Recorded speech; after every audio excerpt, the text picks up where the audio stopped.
First to speak today will be David Stanton, President, Suez. Thank you. Thank you, Rich, and good afternoon, everyone. We have some important information today that we'd like to get out to our customers in Bergen and Hudson County. As we recently reported to the Department of Environmental Protection in New Jersey, in our routine water sampling in these counties, we had a very limited number of homes that had lead levels in their homes exceeding the government standards. Now, this issue's been in the news a lot lately, and we want to take some time today to tell you specifically what we're doing about it and the type of things we are doing to help our customers out with this information. For starters, the water quality that we send from this facility in Suez is very, very important to us. It's in this region alone, we spend $90 million a year replacing infrastructure, and we do over 50,000 water quality samples a year. And that's just for this utility that we're talking about today. And I can assure you that as a result of all that testing and sampling, the water leaving our facilities has non-detectable levels of lead in it. And the water that's in the mains servicing all of the towns and communities that we serve has non-detectable levels of lead. The lead that we're talking about in the water is coming from the plumbing between the main and the house. We call that the service line. And it's also coming from the homes that have lead fixtures and old lead plumbing or solder in the piping within the homes. The way that our testing program works is we identify these homes with lead service lines that we think are high risk for lead. And we actually go and take samples from the kitchen sink to assure that there is no lead in the water they're drinking, even with this lead plumbing. In our recent sampling, we did 108 samples of these homes, and we had 16 of those homes show lead in excess of the government standards. We know that approximately 5% of our homes have lead service lines between the main and the home. We also know that approximately 15%, or 1/5, have what we call a lead gooseneck, or potentially a lead gooseneck, which is a small piece of flexible pipe between the main and the service line going to the property. And we've had a successful corrosion control program in place for decades where we condition the water to be sure that it minimizes the risk of lead leaching into the pipe from any of these sources going into the home. We will continue to rigorously monitor our system to ensure that it's working exactly as designed, and we're going to do 12 months of testing to be sure that the corrosion control is working exactly as it should. And in the meantime, we want to help in any way that we can on this topic. Any customer that we know is served by a utility lead service line, we're providing water quality testing for at their request. If that sample comes back in excess of the government standard, we will be providing that customer with a water filter to use within their home. The ultimate goal here for us is to get lead out of our system.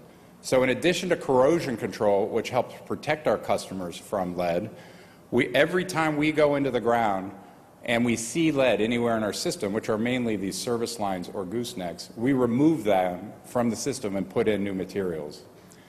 In addition to that program, as a result of this notification, we will also be enhancing that to specifically target lead service lines throughout our networks going forward. Since it's going to take time to test and monitor our corrosion control system, and it's going to take time to remove more lead from the system, we are going to notify all of our customers of this situation. We've set up a new website for our customers to get information from on lead and their risks. The website is called suezwq.com. I'll repeat, that's suezwq.com. And any of our New Jersey customers can go to their billing site, which is mysuezwater.com, or to suezwq.com, and we have a lookup where they can enter their town or their account number and determine if there is a utility lead service line servicing their home and if they fall into this risk category. And of course, all of our customer service representatives are trained and ready to aid and assist customers in any way that they can. Before I turn the microphone over to Mark McCoy, who is the general manager of all of our New Jersey operations, I want to assure all of our customers that we're here and we're doing everything we can to help in this situation. Mark?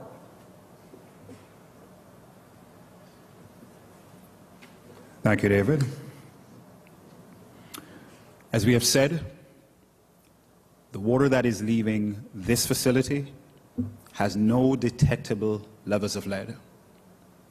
In addition to that, I am proud to say that it meets all safety drinking water standards.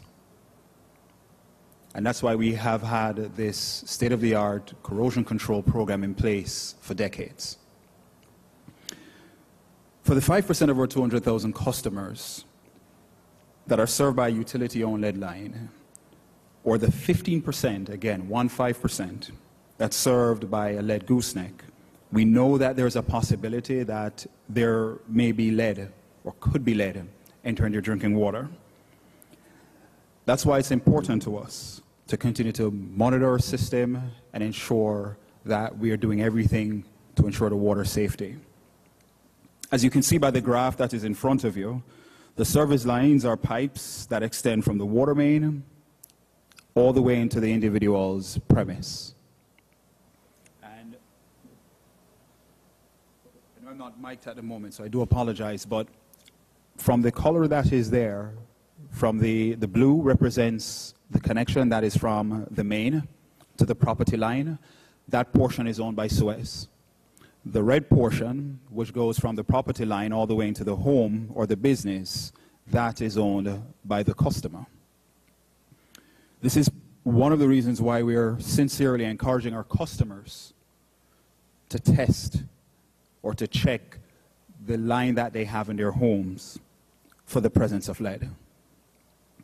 If you live in a home that was built after 1986, it's very unlikely that you have lead in your home. However, if you live in a home that was built prior to 1986, there is a chance that you could have a lead service line as well as lead within the home. If you are in a home that is built prior to 1986, we encourage you to test your service line to determine if it is lead, or if you're unable to do so, procure the services of a plumber, a licensed plumber, to help you to obtain that information. In order to show our customers and to illustrate how to test for if the line in your home is lead, I'm going to call Lenny Conticelli, who's one of our customer service field representatives, one of our best field representatives that we have, to do a little bit of an illustration and to show you how the process works. So first, to check your line, the customer needs to locate the water service line that is coming. It's typically found in the basement of the home. Once you've identified the service line, you use a flat edge screwdriver or other tool to gently scratch the pipe. You do not want to apply too much pressure because you could damage the pipe. If the scratch area is shiny and silver, as you can see by Lenny pointing out, your service line is likely lead. One of the other things to confirm that it is lead is if you use a magnet and you try to stick it to the material, it will not stick. Whereas, as you see on the farther to the left-hand side, galvanized steel looks very similar in color, but the magnet sticks to it. We also use copper. That's heavily used within our distribution system, and that looks similar to penny. Thank you, Lenny. I appreciate your assistance. You've heard that we're trying to provide and educate our customers as best as we can with information on how to identify lead, how to test for lead in your home. So at this time, I'm going to call Carol Walchuk, our Director of Water Quality, who's going to talk a little bit about water testing and how customers can take steps to learn more about what is happening in their homes. Carol?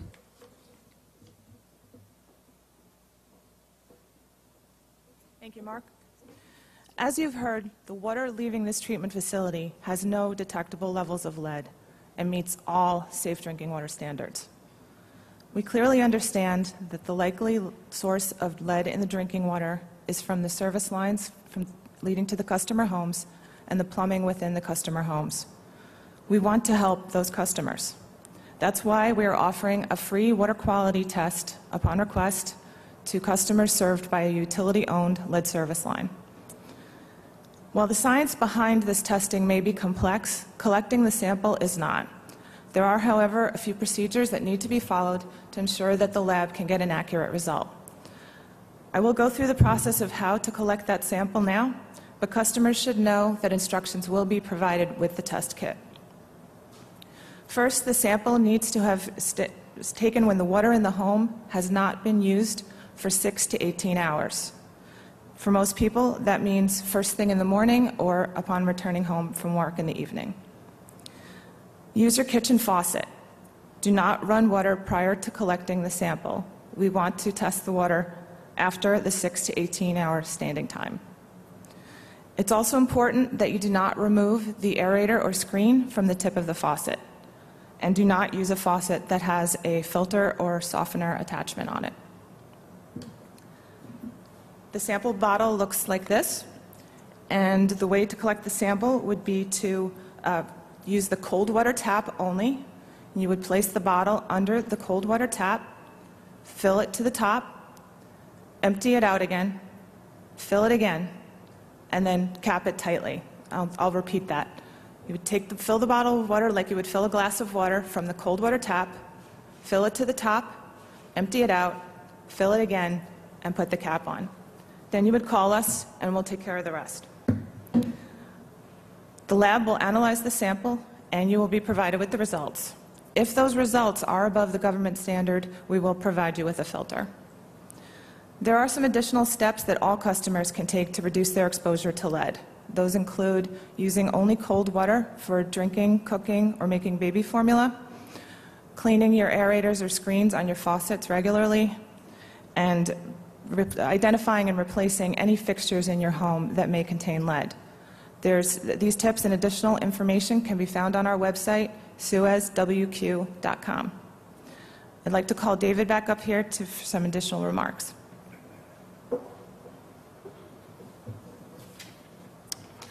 Thank you, Carol. As you can see, we're doing all we can to educate and communicate and work with our customers on this issue. But that's not quite enough. We're also reaching out to work with our regulator and our legislators for additional help and action. And some examples of this and the types of things we're going to be pushing for to help enable this solution are pretty straightforward.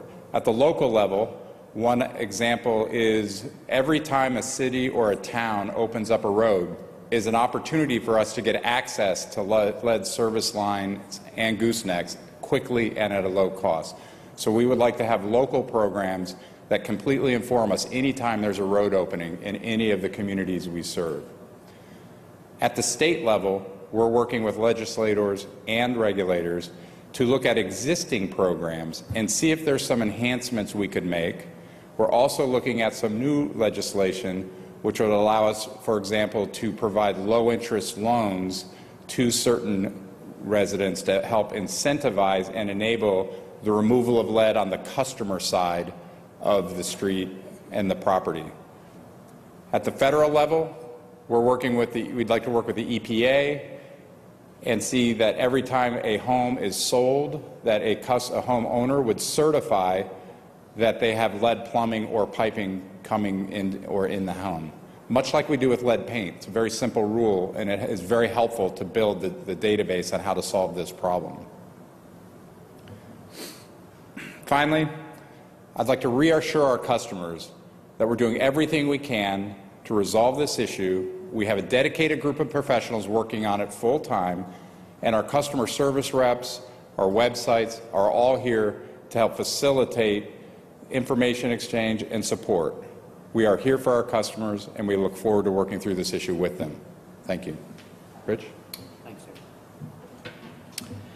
All right, that concludes our presentations for today, and we probably have about 10, 15 minutes maybe for some question and answer period.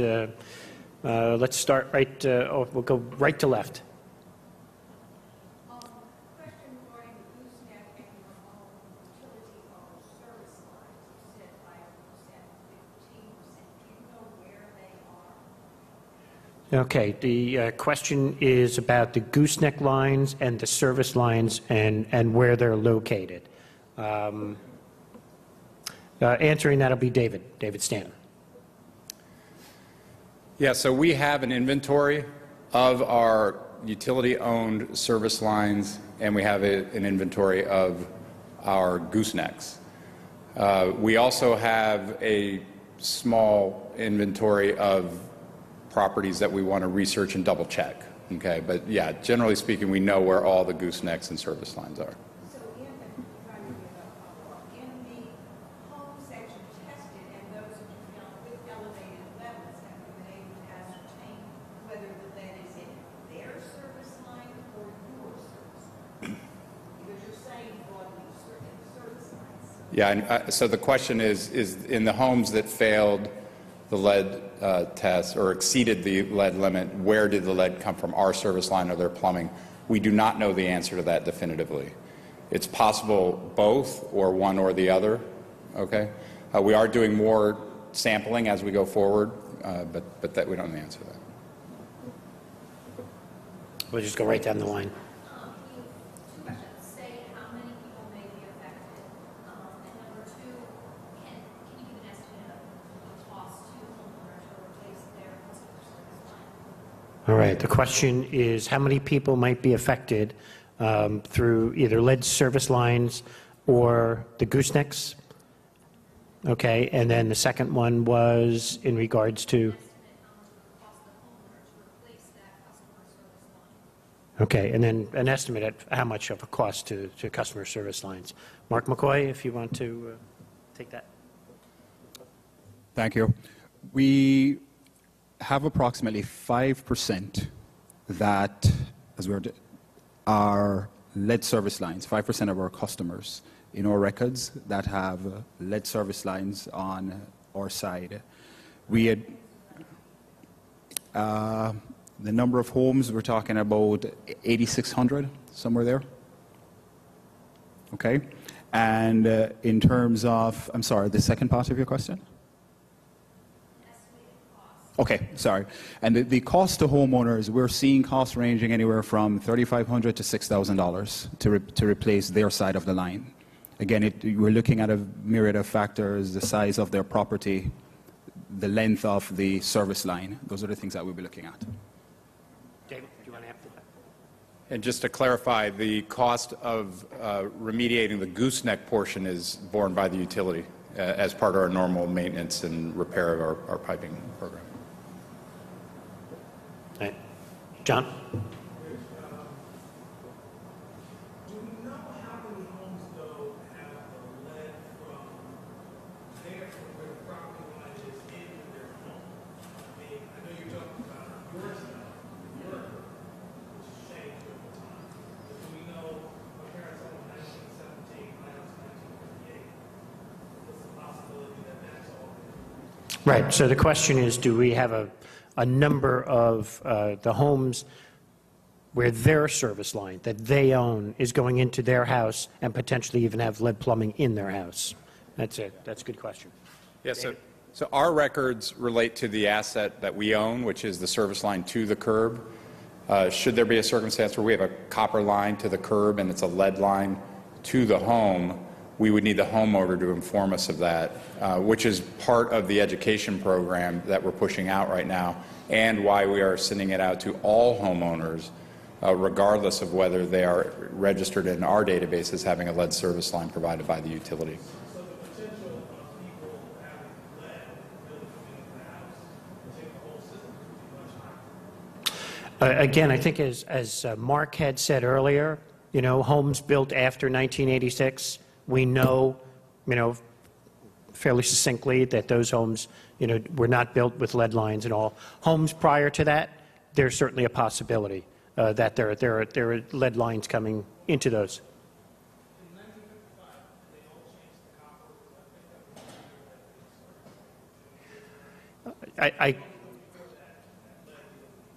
Right, 86 was the actual ban on it, but there are certain time frames where certain building materials were being used in the construction of homes, and there are a number of different years.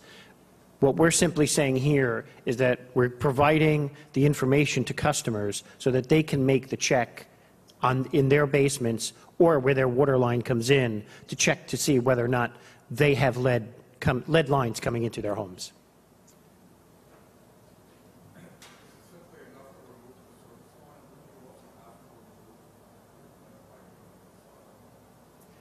The question is it simply enough to remove just the service line portion? Should we not also remove the rest of the service line? And maybe, David, you want to talk to a little bit about what we're doing in terms of that action.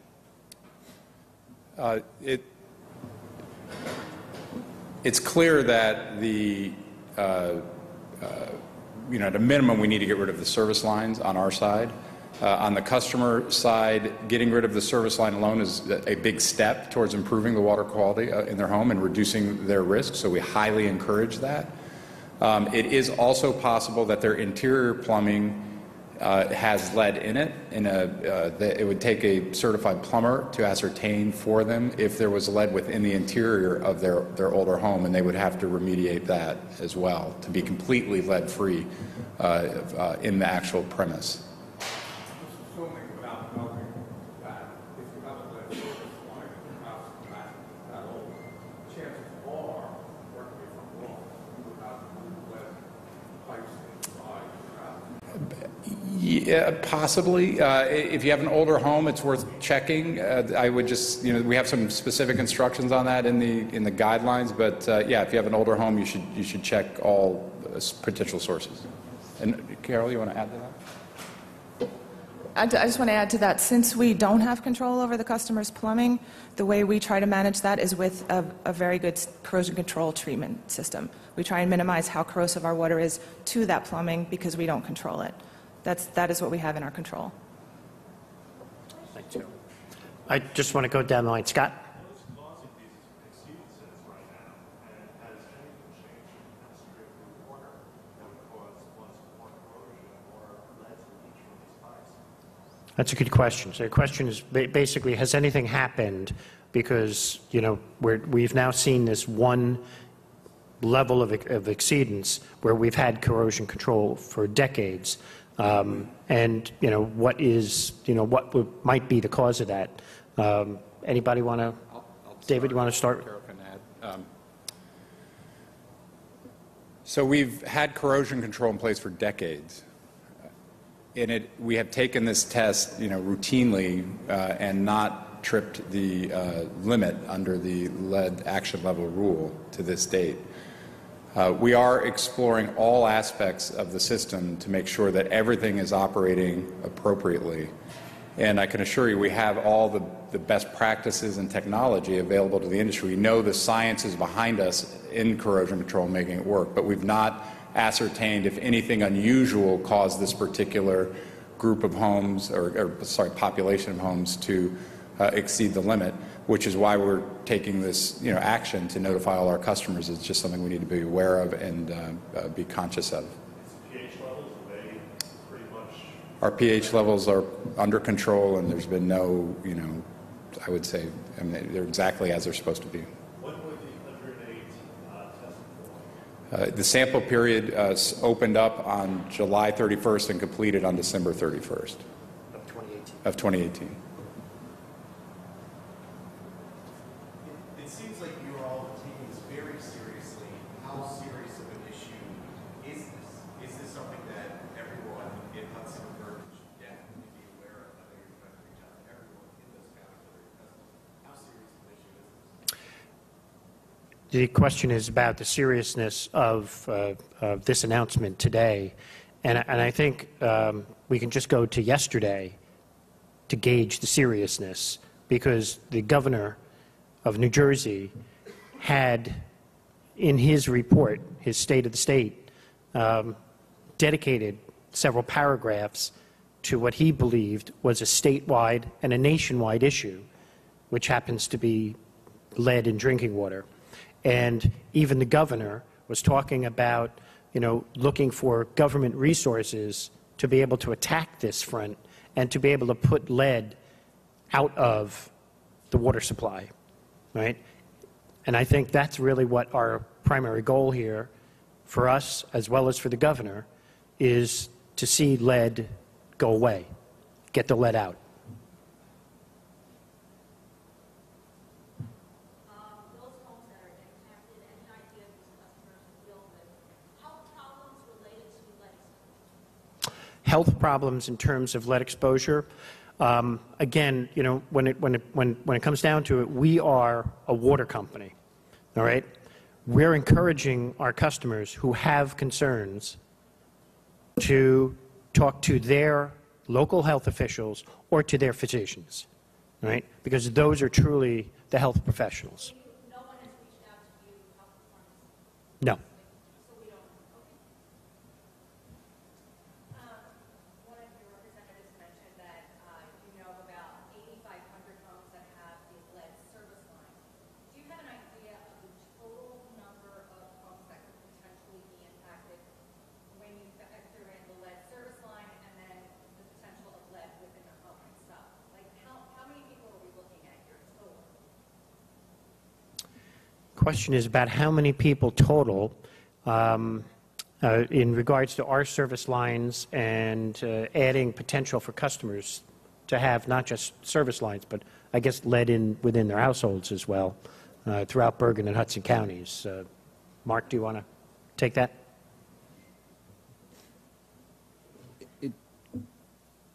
We, as we've articulated before, we are aware of, on our side, what information we have.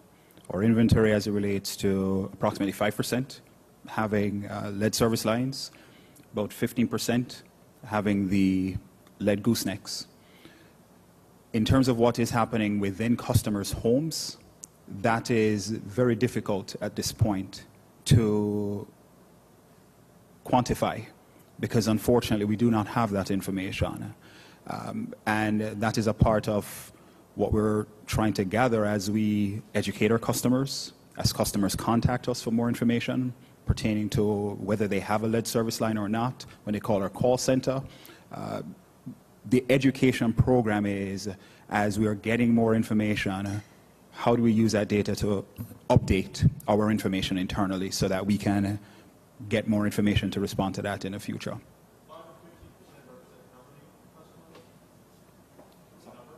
The question is the 5% of the service lines and the 15% of the goosenecks represent out of how many customers?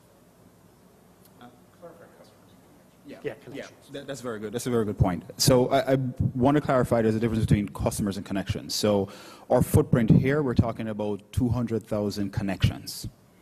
Okay, so 5 to 50, the 15% or I'm sorry, about 18% rather, give or take a few, you're talking about close to 36,000 all in terms of connections.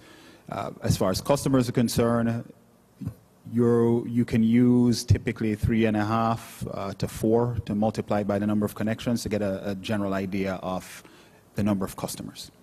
Would you recommend that all homes live in homes before 1986 have their homes tested for lead? The question is about recommendations for homeowners, and any home prior to 1986, would you recommend that they get a lead test? It's a fairly developed area. So. Bergen and Hudson County is what we're talking about. And when we do specify Hudson County, this does not include some of the contracts that we operate. So Jersey City, Hoboken, Bayonne, Kearney are not included in this. 6 towns north of them are within the northern New Jersey territory of this utility, and where the water comes from the Holworth Water Treatment Plant in Hudson County. And I would say in terms of a recommendation that certainly any family that feels and any family that feels that lead is threatening, and certainly our government feels that way, then they should know their household. And we're trying to give them the proper tools to be able to find out themselves by just being able to go down to the basement or wherever their water comes in to see if they're served by A, lead service line, or B, they've got lead in their household.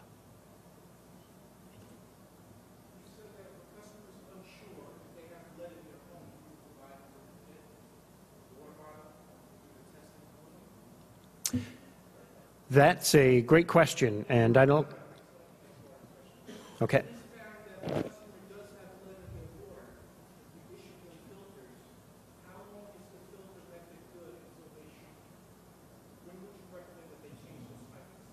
Right. So let's just go over Part A. And Part A was about the customer in the home.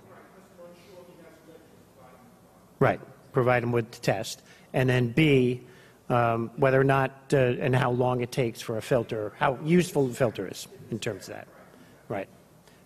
Carol, do you want to? So we're providing the water tests for any customer that has a utility-owned lead service line. So if the lead is found above the government standard, we would provide the filter. We would recommend following the manufacturer's instructions for the filter maintenance because filters handle a lot more than lead, and you don't want them to build up with bacteria or other things that can happen. So the filter maintenance would be in accordance with the recommendations of the manufacturer. Understood. You know, we understand you have to change the filter periodically to each job so that they ultimately can happen. But using that method, you're changing the filters, you're doing everything right. When should a customer consider changing that line that may continue and come off the manufacturer? Yeah. As soon as they're able to do so, I would recommend. I mean, if we're, you want to, yeah. Yeah, if the customer is interested in changing their service line, they definitely need to notify their customer service rep at the utility, and we will coordinate with them any change of service line on our side to coincide with them. We will work with them on that change out. So there's no limit on using the filters? In other words, they can use the filters? Yeah, they could use them indefinitely if need be. The other thing we can do is, after a period of time, retest that home. And to be clear, you know, we have a lot of homes with lead service lines with non-detect level of lead in the water when we do the testing. So it's not every home with lead is guaranteed to have lead in the water. So, but it's worth taking the steps outlined and understanding the risks so that we can make good decisions around that. The filters are good indefinitely, then why change the pipe? Why spend $6,000 to change the pipe if you can just buy a filter and say they filter your water now? That's a personal decision by the homeowner. Yeah.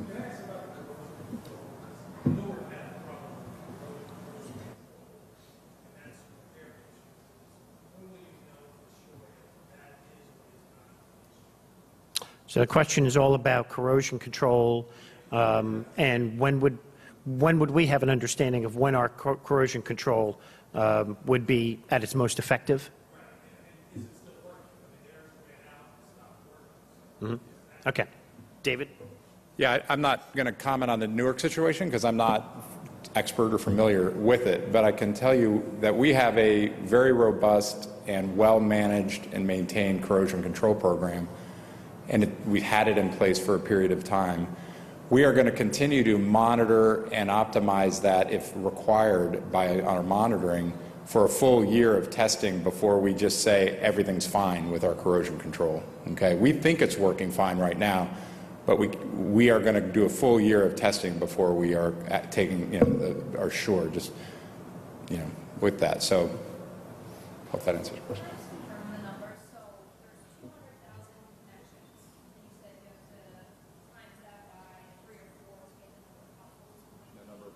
Number of people in the household.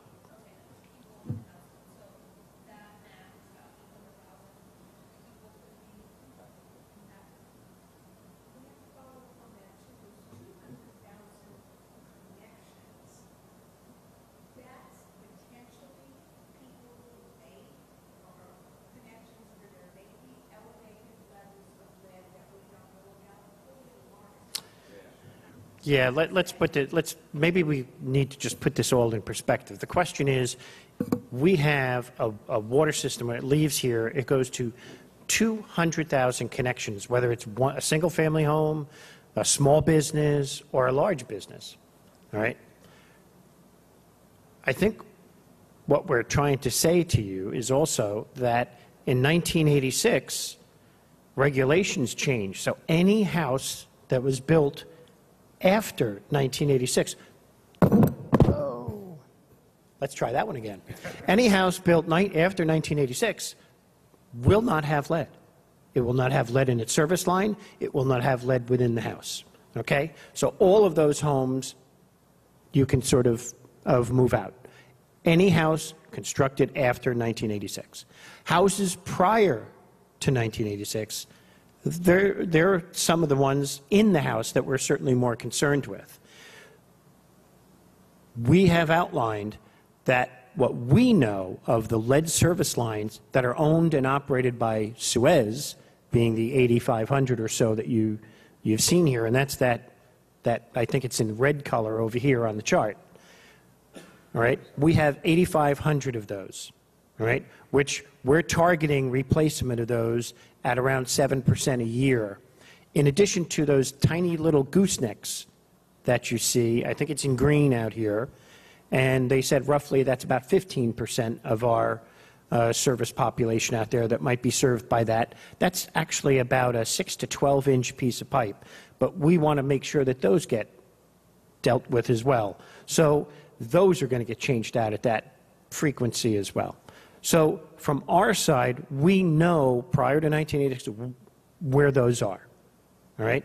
So when customer calls in and they want a water quality test, we're going to give them that test.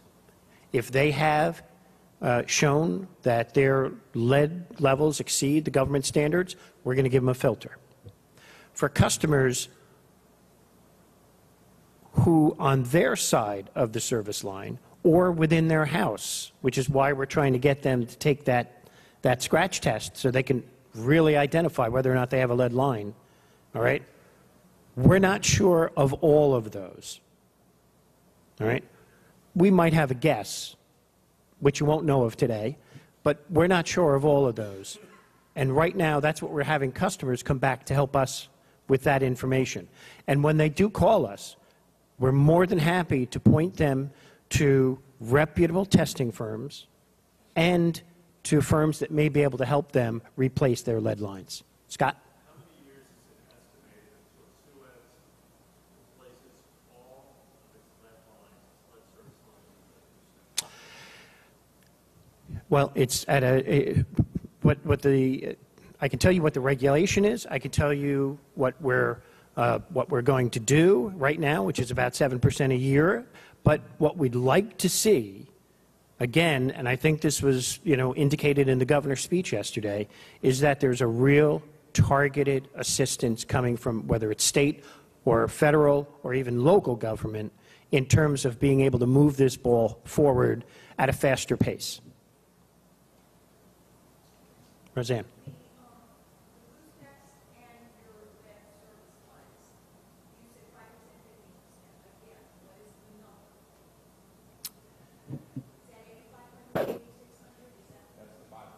That's the 5%.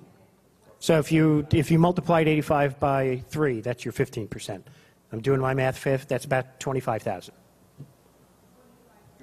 Goosenecks, plus the 8,500. Service lines. 25,000 goosenecks. Right.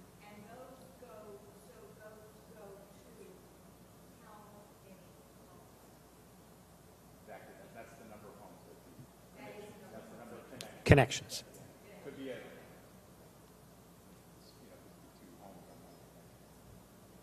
Right.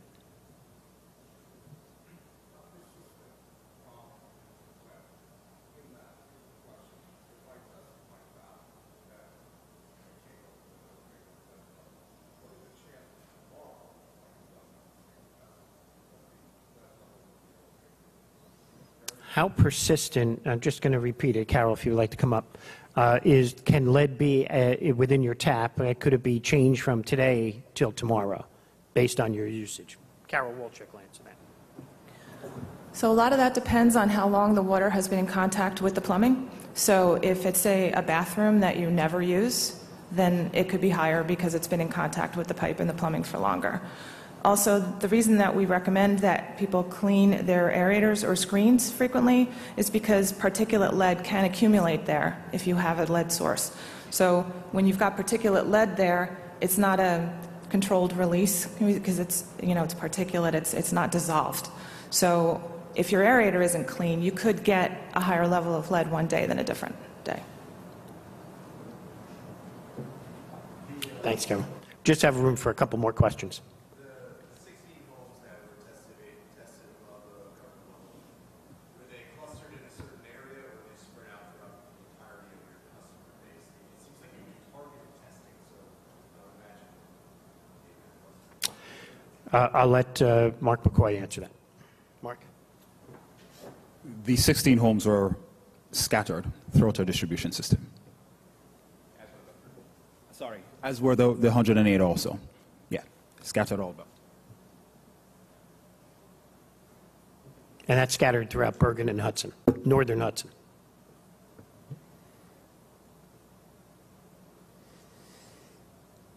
All right, we thank you for coming.